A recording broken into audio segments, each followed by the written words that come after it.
at lilindot sa iba't ibang tao. Ang lahat ng ito ay magsimula pa lamang ng Panginoon para sa mga hindi Kristiyano. Kasi i-spare niya ang Christian.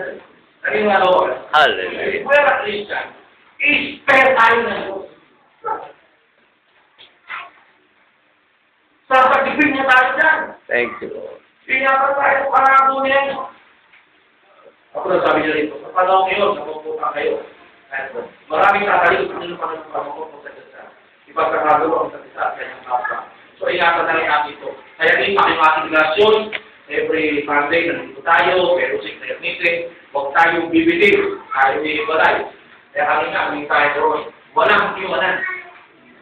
Sabi kayo, nga tinutuwa ko doon sa mga dating military, dating mga teachers, dating mga pastor, walang iwanan. Sama-sama tayo. Pero iliwan ko na sila. Nagpo-focus na tayo sa kaibigan. Pagalawa ka na. Dalawa na yung Bible study sa kaibigan.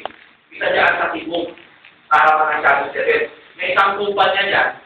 Ginawa yung sabi ko, every Wednesday, ng gabi. Yung tinuturuan ko doon, finance na ngayon sa pagiging lawyer. Babae siya. Simple yung lawyer. Yung asawa niya, meron siyang kumpanya.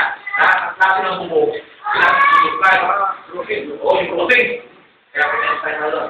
Ngayon, ang gagawin natin, magtutukan tayo ng tatlo pang Bible study ganito sa ibang lugar. Papaabutin natin ng 5. Tapos susubukan natin yan hanggang December. Tapos pagdating ng January, kukuha tayo ng isang magandang tenders natin. Na papa-airport natin.